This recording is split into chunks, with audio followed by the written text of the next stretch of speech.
தளபதி அப்டேட்ஸை உடனுக்குடன் தெரிஞ்சுக்க நம்ம தளபதி யாரா சேனலை சப்ஸ்கிரைப் பண்ணுங்க. விஜய் வந்து ஆக்டர் ஆகி படிப்படியாக வந்து அவருடைய அந்த டிசிப்ளின், அந்த திறமை, அந்த உழைப்பால் வந்துட்டு இப்போ வந்து இடத்துல இருக்காங்க. இப்போ மறுபடியும் வந்து நெக்ஸ்ட் வந்து ஒரு அரசியல் சமூக சேவைக்கு வேறு வந்து போகணும்னு இருக்காங்க. இதில் வந்துட்டு எனக்கு விஜய்க்கு போட்டி அப்படின்னு சொல்லிட்டு பண்ணுறது வந்து எனக்கு வந்து நிஜமாக ரொம்ப கஷ்டமாக இருக்கு மனசு. இந்த வீடியோ வந்துட்டு லால் சலாம் படத்தோட ஆடியோ லான்ச் ஃபங்க்ஷனில் எடுக்கப்பட்டிருக்கு. தளபதி விஜயோட என்னை ஒப்பிட்டு பேசுகிறது எனக்கு ரொம்பவும் கஷ்டமாக இருக்குது அப்படின்னு நடிகர் ரஜினிகாந்த் ரொம்பவே உருக்கமாக தெரிவிச்சிருக்காரு. இதை பற்றி தான் முழுமையாக இந்த வீடியோலாம் பார்க்க போகிறோம். லைக்கா நிறுவனம் தயாரிப்பில் விக்ராந்த், விஷ்ணு விஷால் நடிப்பில் உருவாகியிருக்க படம் தான் லால் சலாம். இந்த படத்தை ரஜினி சாரோட மகளான ஐஸ்வர்யா தான் டைரக்ட் பண்ணியிருக்காங்க. ரஜினிகாந்தும் மொய்தீன் பாய் அப்படின்ற கேரக்டரில் லால் சலாம் படத்தில் நடிச்சிருக்காரு. February 9th இந்த படம் ரிலீஸ் ஆகிருக்கு. இந்த நிலையில் லால் சலாம் படத்தோட ஆடியோ லான்ச் ஃபங்க்ஷன் இன்னைக்கு சென்னையில் பிரம்மாண்டமாக நடந்திருக்கு. அதில் ரஜினிகாந்த் தளபதி விஜய் சாரை முன்னிறுத்தி பல விஷயங்களை ஷேர் பண்ணியிருக்காரு.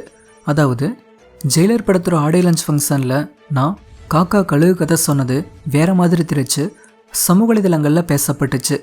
நான் விஜய் சொன்ன மாதிரி போயிடுச்சு. அந்த ஒரு விஷயம் எனக்கு நிஜமாகவே வருத்தமாக இருந்துச்சு. விஜய் என் கண் முன்னாடி வளர்ந்த பையன். அவர் வீட்டில் தர்மத்தின் தலைவன் படத்தோட ஷூட்டிங் போயிட்டு இருந்துச்சு. அப்போது விஜய்க்கு 13-14 வயசு இருக்கும். நான் நடிக்கிறத விஜய் மேலேருந்து ஷூட்டிங் பார்த்துட்டு இருப்பார். அப்போ எஸ்எஸ்சி விஜயை என்னிடம் அழைச்சி வந்து, இவன் என்னோட பையன், நடிப்பில் ரொம்ப ஆசை இருக்குது, நீங்கள் சொல்லுங்கள், படிச்சுட்டு வந்து நடிக்கலாம் அப்படின்னு சொல்லியிருந்தார். நானும் விஜயிடம் நல்லா படிப்பா, அப்புறம் நடிகராகலாம் அப்படின்னு சொல்லியிருந்தேன்.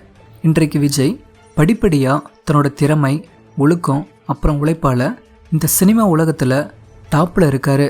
அடுத்ததான் அரசியல்லையும் தளபதி விஜய் களமிறங்க இருக்கார். விஜய்க்கு என்னோட வாழ்த்துக்கள். இதில் எனக்கும் விஜய்க்கும் போட்டின்னு சொல்கிறது எனக்கு ரொம்பவும் கஷ்டமாக இருக்குது.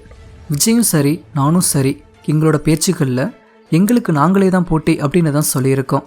விஜய் வந்து எனக்கு போட்டின்னு நினச்சா அது எனக்கு மரியாதையும் இல்லை, கௌரவமும் இல்லை. ரசிகர்களாகிய நீங்கள் எங்கள் 2 பேர்த்தையும் ஒப்பிட்டு பேசாதீங்க, இது என்னோட அன்பான வேண்டுகோள் அப்படின்னு ரஜினிகாந்த் ரொம்பவே உருக்கமாக பேசியிருக்காரு. ரஜினிகாந்தே தளபதி விஜய் சார் உயர்த்தி பேசியிருக்கும் இந்த ஒரு விஷயம் இப்போது சமூக வலைதளங்களில் காட்டுத்தீ போல் பரவி வந்துட்டுருக்கு. ரஜினி சார், விஜய் சார் இவங்களில் நீங்கள் யாரோட ஃபேன்ஸ் அப்படின்றத கீழே இருக்க கமெண்ட் பாக்ஸில் கமெண்ட் பண்ணுங்கள். இந்த வீடியோ உங்களுக்கு பிடிச்சிருந்தால் லைக் பண்ணுங்கள், உங்கள் நண்பர்களுக்கும் ஷேர் பண்ணுங்கள். மேலும் இது போன்ற தளபதி அப்டேட்ஸை உடனுக்குடன் தெரிஞ்சுக்க நம்ம தளபதி யாரா சேனலை மறக்காமல் சப்ஸ்கிரைப் பண்ணுங்கள்.